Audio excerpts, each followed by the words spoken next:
À l'attention de tous les gouvernements d'Afrique. À partir de 2027, l'Autorité mondiale de promotion de l'administration divine, AMPAD, organise des séminaires de formation paradisiaque à travers toute l'Afrique. Thème: modèle de gouvernance paradisiaque, appliqué à toute la création. Une formation supervisée par un Fils divin, paradisiaque, incarné sur terre, de l'ordre des Fils inquisiteurs paradisiaques, une filiation divine non révélée en mission de justice sur terre. Sous-thème 1. La résidence divine, son emplacement géographique, son rôle et adaptation humaine. 2. L'organigramme de l'administration divine et adaptation humaine. 3. Production et régulation de l'énergie divine et le processus de la création matérielle des univers. 4. Développement de l'État. 5. Pyramide de gouvernance humaine et pyramide de gouvernance paradisiaque. 6. Les activités quotidiennes des déités paradisiaques. 7. Recommandations divines aux gouvernants africains. Les groupes d'apprenants concernés. 1. Tous les membres du gouvernement. 2. Les autorités religieuses. 3. Les directeurs des cabinets ministériels. 4. Les membres de la Cour suprême. 5. Les directeurs généraux des entreprises publiques privées. 6. Les membres de l'Assemblée nationale et de la Cour suprême. 7. Les directeurs des corps de défense et de sécurité. 8. L'état-major des armées et les gouverneurs de district. 9. Les maires de communes. 10. Les représentants de la société civile. Formation intergouvernementale. Un rendez-vous à ne manquer sous aucun prétexte. Infoline, +225 01 61 91 25 74. Votre gouvernement sera-t-il parmi les premiers en Afrique à saisir cette opportunité ?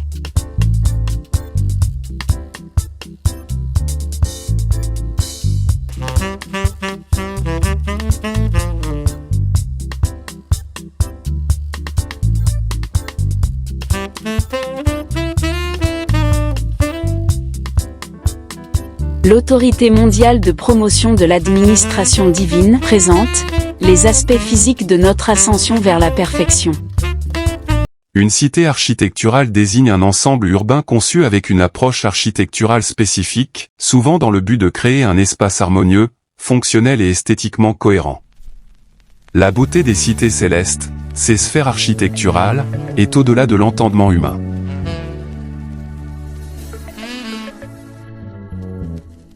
Téléportation de Mashivanta Melchizedek, roi de Salem.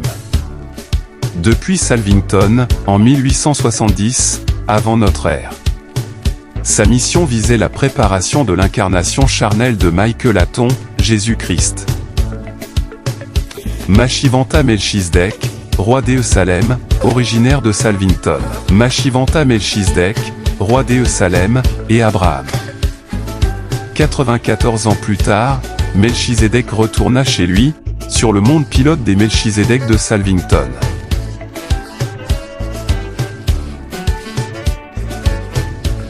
C'est donc de Salvington, que Michael-Aton s'incarna sur terre, en tant que Jésus de Nazareth.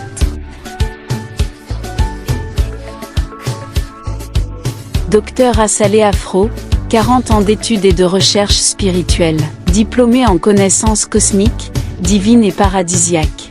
En visite transcendantale à 6 reprises à Salvington, et 19 fois au paradis. Le quartier général de Jésus-Christ est dans la triple maison de lumière sur Salvington. Sa demeure est ainsi disposée parce que Jésus-Christ Michael a eu l'expérience de la vie aux 3 phases d'existence intelligente des créatures, spirituelles, morontielles et matérielles. Le Christ m'a personnellement formé en télékinésie spirituelle, à Salvington. C'est la science qui consiste à déplacer des objets, rien que par la pensée. Et nous étions dans cette posture, dans une pièce carrée. Pourquoi cette formation ? Eh bien, pour la simple raison que tous ceux qui peuvent arriver au paradis, seront tous des dieux fils et filles créateurs. Et cette formation a déjà commencé. Salvington est une cité architecturale, bâtie au centre de gravité de l'univers local de Nébadon. Ce centre de gravité était rempli d'îles obscures et de pierres cosmiques. Sa superficie fait 1 million de fois celle de la Terre.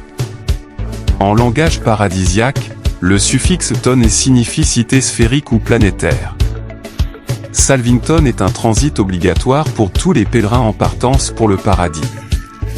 C'est la raison pour laquelle Jésus dit que personne ne peut aller chez le Père sinon que par lui.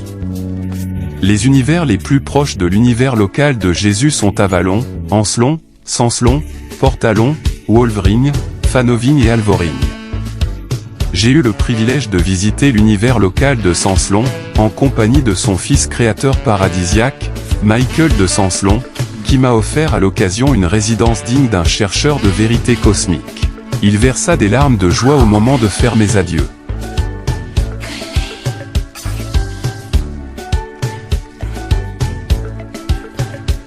Et c'est à Salvington que progressivement, votre corps de ressuscité, c'est-à-dire votre corps morontiel, devient un corps angélique.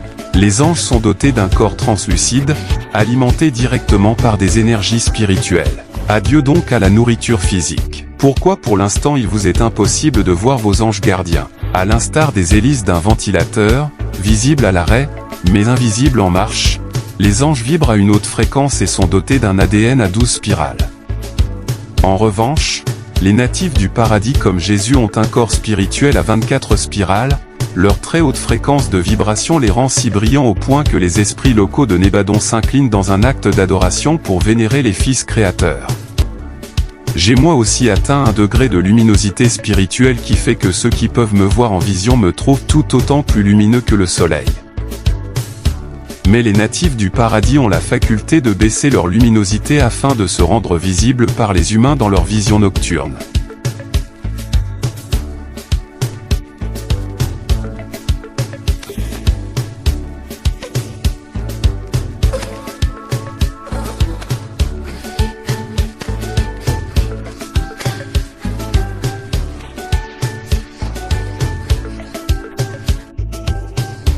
Il vous faut vous efforcer de vivre selon la volonté divine.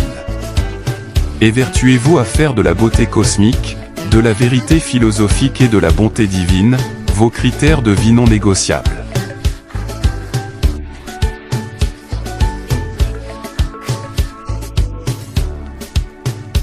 Car ces trois valeurs sont les composantes de la nature du Père universel Dieu de toute création. Beauté, vérité et bonté. Je vous donne à présent une info qui fait froid dans le dos. Le directeur du recensement de Nébadon, numéro 81412 d'Orvonton, stationné présentement sur Salvington, est à cet instant même personnellement conscient de votre présence vivante ici sur la Terre. Il fournira aux archives la confirmation de votre mort au moment où vous cesserez de fonctionner comme créature douée de volonté.